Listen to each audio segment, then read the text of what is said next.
투표 결과 함께 살펴보겠습니다.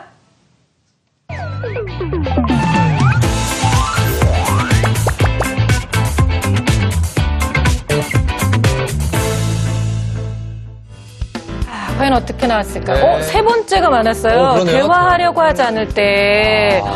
그렇죠. 지금 말씀하신 것처럼 진짜 우리가 대화를 좀 해보려고 하는데 전혀 반응이 없고 피드백이 없으면 그냥 우리는 더 이상 대화할 것도 없구나 이렇게 되면서 뭐 포기하게 되는 것 같아요. 아까 우리 외모 얘기를 했었잖아요. 네. 근데 지금 외모와 관련된 질문이 하나 올라와 있거든요. 네, 잠깐 보도록 할게요. 성진이 엄마님이 올려주셨어요. 변해버린 내가 싫어요. 아이 낳고 살찌고 촌스러워진 내 모습이 너무 싫어요. 네. 아직 아이가 어리다 보니 시간도 없고 돈도 없고 그쵸. 나도 내가 싫은데 남편도 제 모습이 당연히 싫겠죠. 그래서 요즘은 손도 안 잡고 이렇게 점점 소 닭 보듯 하게 되는 건가요? 이러면 안 되는 것 같아요. 근데 이게 사실은 아이 낳고 나서 몸매가 빨리 돌아오는 여자분들이 그렇게 흔치 않은데 요즘은 그런 분들이 미디어에 너무 많이 등장을 나오죠. 하고 또 그리고 뭐 SNS를 통해서 본인이 어떻게 살 빼고 막 이런 걸 많이 올리시니까 막 너무 자극돼요. 저희 와이프가 정확하게 딱 아, 그래요? 저희 와이프는 노력을 많이 하신 거예요? 아니 모유 수유를 1년 정도 하니까 네네. 아니 살이 굉장히 많이 빠졌어요. 그래서 아, 진짜요? 처녀 때보다 더 날씬해요. 그러니까 상대적으로 제가 너무 관리를 안 하는 것 같이 그렇게 보이는. 되는 거죠. 그래서 네. 외모 지적을 받고 계시는. 그래서 제가 좀 삐져 있는 상황이. 그렇죠. 네네네. 아니 근데 사실은 네. 모유 수유를 한다고 해서 누구나 다 그렇게 또 살이 잘 빠지지 않아요. 그렇죠. 모유 수유를 해도 여전히 그 살이 남아 있는 여자들이 있거든요. 그렇죠. 더 찌는 분도 계시더라고요. 그러니까 이제 이게 사람마다 다 다른 건데 네. 사실은 이게 여자 입장에서 보면은요, 선생님 남자한테도 얘기하고 싶거든요. 당신도 마찬가지다. 근데 나만 변해, 너도 변해. 맞아요. 마찬가지다라고 네. 얘기하고 싶은데 여자라는 것 때문에 사실 외모라는 부분에서 좀 약간 뭐 기가 죽게 되긴 하는 것 같아요. 그래요. 진짜 정말 미디어 영향 정말 많고요.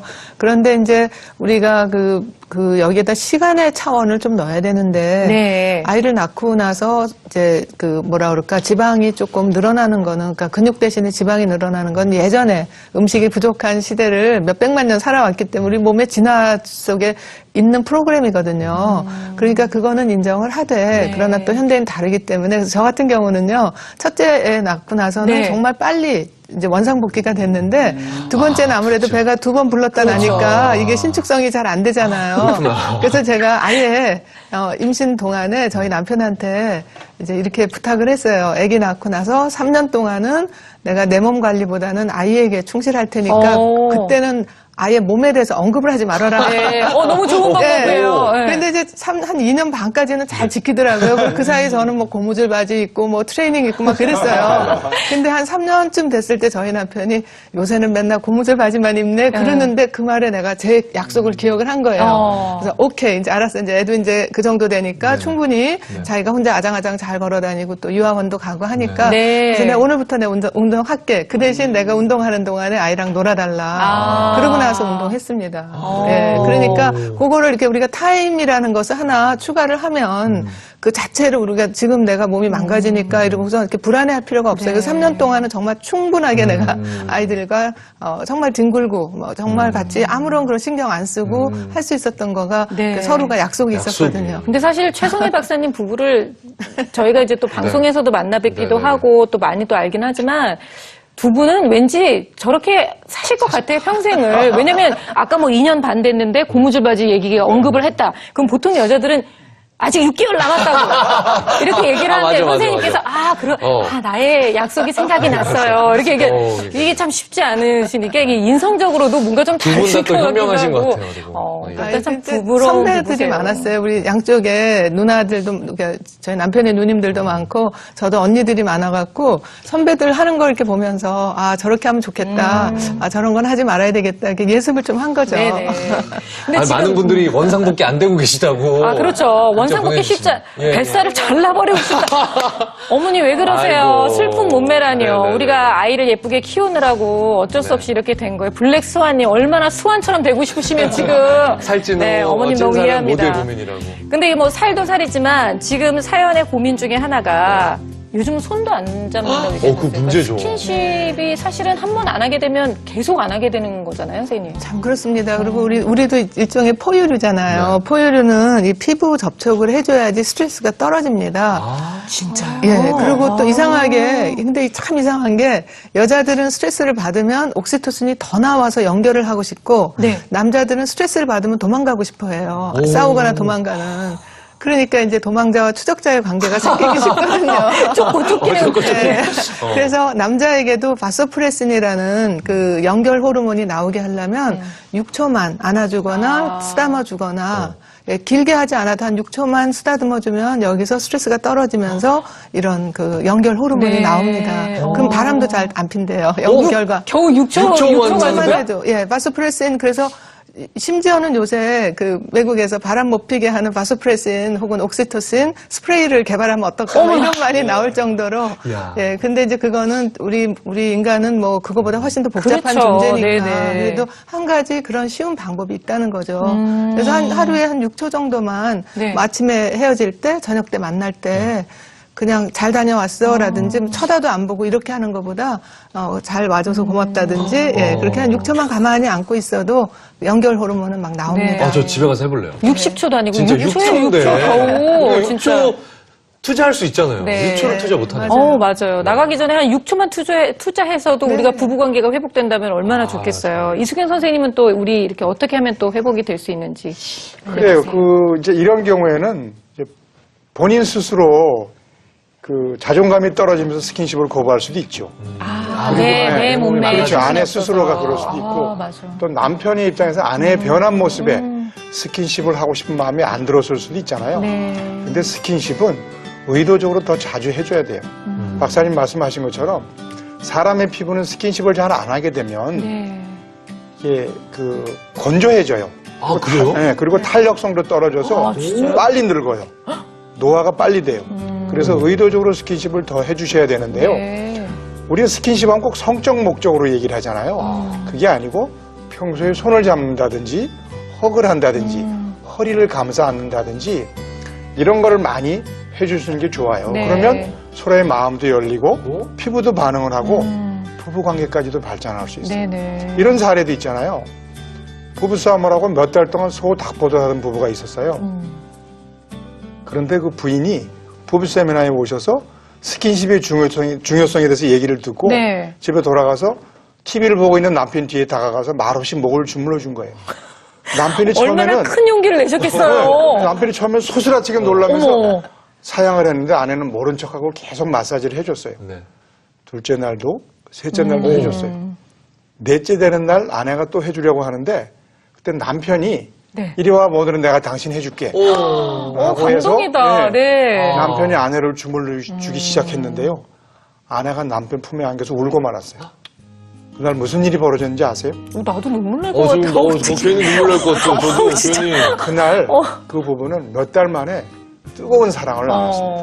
스킨십 너무 중요한 겁니다. 네네. 아우, 진짜, 그게 별거 아닌 것 같지만, 목 한 번 주물러주는 게, 처음에는 남편분이 소스라치게 놀랬다는 네, 게, 소스라치게 뭐 하는 놀랐죠. 거냐고 막 이러셨을 거 아니에요. 네, 네. 아니 근데 그 스킨십만 해도 피부가 좋아진다는 얘기 네. 들으니까 두 선생님 다 피부가 좋으신 게 진짜 그러시네요. 스킨십들을 많이 해주시는 것 같아요. 서로. 아니, 저희가 정말 오늘 예. 방송 들어오기 전에 네. 이 두 분이 어떻게 부부 생활을 하고 계시고, 네. 어떻게 정말 애정 표현을 하고 계시는지 얘기를 들으면서, 진짜. 배울 게 많다. 진짜 우리가 이렇게 보고, 열심히 말씀을 오늘 좀 많이 듣고, 여러분들께도 좀 알려드려야 되겠다라고 생각을 했거든요. 근데 요즘 보면은요, 네. 제가 이렇게 가구 이렇게 찾아보면, 엄청나게 큰 전부 사이즈 침대가 등장했어요. 맞아요. 저희가 아기를 키울 때만 해도 사실 뭐 매트리스를 붙여서 아이를 데리고 같이 자고 뭐 아니면 아기 침대를 뭐 바로 내 침대 옆에 놓고 이런 식이었는데 이제는 온 가족이 같이 잡는 맞아요, 매트리스가 맞아요. 등장을 했더라고요. 우리 인석 씨는 어떻게 자고 저희는 계세요? 아이와 따로 방을 쓰는데 그걸 하셨어요? 네, 저희 부부끼리는 제일 중요한 게 부부니까 혹시나 아이와 같이 자다 보면 네. 부부 생활이 힘들어지잖아요. 그래서 각자 방을 쓰자라고 합의를 봤거든요. 네네. 예.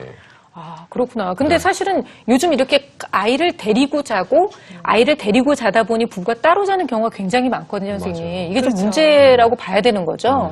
근데 이제 이렇게 김인석님 같이 낮에 부모랑 충분히 시간을 보낸 아이들은 밤에 떨어져 자는 거가 좀 네. 편해지는데 요새는 맞벌이 부부도 많고 낮에도 같이 시간을 못 보내면서 다른 사람하고 지내던 아이는 밤에 정말 안 떨어지려고 하거든요. 그렇죠, 그렇죠. 그래서 어떻게 보면 애기 입장으로 보면 빈익빈 부익부가 돼요.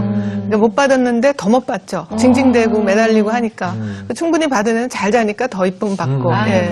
그래요. 네. 그런 부분이 좀 있습니다. 그래도 안타까워요. 역시 부부는 한 입을 덮고 자는 게 부부라는 게 어른들 말씀하시는 것처럼 그 참 중요한 부분인 것 같아요. 그럼요. 그래서 그 아내가 육아로 피곤하다 보니까 부부 관계를 회피하는 경우가 많은데요. 네. 이 시기에 아빠들이 비교적 성욕이 왕성할 때예요. 그래서 정량이 꽉 차잖아요. 네. 그럼 이걸 주기적으로 배설을 해줘야 돼요. 이걸 못 해주면 남자들은요 스트레스가 쌓여요. 네. 집중력도 떨어지고 그럼 이게 어떤 효과가 있냐면 가족들한테 짜증을 내거나 화풀이를 해요. 맞아요. 결국은 가족의 불화로 이어지죠. 네네. 더 큰 문제는요. 아내로부터 거부당한 남편이 그 성욕을 혼자서 해결하거나 밖에서 해결하려고 한다는 거죠. 그래서 이 부분에 대해서는 부부가 함께 교육을 받고 주기적인 성생활을 즐겨야 합니다. 네네. 아니, 너무 중요한 얘기입니다, 중요한 것 사실. 같아요. 네. 자, 저희가 오늘 진짜 육아 때문에 서로 지치다 보니까 서로에게 멀어지고 또 소원해지는 부부관계에 대한 이야기를 나눠봤는데요. 마지막으로 정말 우리 선생님들께서 꼭 전하고 싶으신 얘기 한 말씀씩 좀 들어볼게요. 지금 말씀드리면서 생각이 났는데 우리 네. 애기 어릴 때 잘 때 애들 가운데 놓고 둘이서 다리만 붙였거든. 다리가 기셨나 보네요, 선생님. 네. 발만이라도 닿는데. 아이고. 그래서 이제 그게 이제 아무리 아기가 힘들더라도 그 서로의 그 연결감은 같이 유지를 하는 것이 좋겠다. 네. 그 말씀을 드리고 싶어요. 네, 선생님. 예, 저는 뭐 오늘 육아가 주제지만 이 결혼 생활에 대해서 좀 공부를 좀 했으면 좋겠어요. 저는 가정 경영이란 말을 쓰기 좋아하는데요. 네. 그래서 가정을 경영해야 합니다. 그러려면 공부를 해야 하는데 뭘 공부해야 될까요? 배우자를 좀 배워야 돼요. 저는 배우자를 배우자라고 주장하는데요. 아호. 네, 배우자를 좀 배우자를 배워야 배우자. 돼요. 네, 좋아요. 그리고 이 결혼 생활에 관한 책을 부부가 같이 읽으면 좋겠어요. 그리고 부부 세미나 같은 데 오셔서 함께 배우세요. 네. 아무리 심한 갈등 부부도 회복될 수 있어요. 우리 최 박사님 같은 분 전문가한테 네. 도움을 받으시면. 그래서 저는 행복은요, 행복하기로 마음 먹은 만큼 실천한 만큼 다 그만큼만 행복한 것 같아요. 네. 다들 행복하셨으면 좋겠습니다. 아, 네. 오늘 정말 왠지 마무리하면서도 마음이 너무 훈훈하고요. 뭐 잘 얼굴도 나왔어요, 저 붉어졌어요. 아, 맞아요. 오늘 막 예, 참 많은 얘기를 나눴는데 네네네네. 우리 김인석 씨 어떠셨어요? 아니, 저는 일단 네. 지금 집에 들어가자마자 6초 동안 안아줄 거고요. 그리고 그래요. 밥 먹을 때 휴대폰 안 쓸 거고요. 대화, 그래서 어떻게 됐어? 이거 꼭 쓸 그래서 거고요. 어떻게 됐어? 정말 많은 거 배웠습니다. 와, 예. 오늘 이 세 가지가 제가 네네네. 정리하려고 했던 세 가지를 네네. 정리해 주셔서 네네. 오늘 마무리가 좀 빨리 될 것 같습니다. 김인석 씨, 앞으로도 왕성한 활동 부탁드리고 아유. 우리 태양이도 건강하고 엔젤라 씨도 건강하길 바라겠습니다. 네, 네, 오늘 나와주신 세 분 고맙습니다. 감사합니다. 감사합니다. 자, 오늘 배우자를 배우자 잊지 마시고요. 우리 배우자와 함께 많은 이야기를 나눌 수 있는 주말 되셨으면 좋겠습니다. 다음 주에는요, 저희 아이 키우다 보면 부부간의 양육관이 좀 달라서, 아이를 키우는데 정말 좀 어려움이 있는 그런 부부들도 있으시잖아요. 그래서 저희가 제목을 엄마는 예스, 아빠는 노라는 제목으로 또 아이들에 관련된 양육관과 관련된 이야기를 나눠보도록 하겠습니다. 다음 주에도 많이 기대해 주세요. 고맙습니다.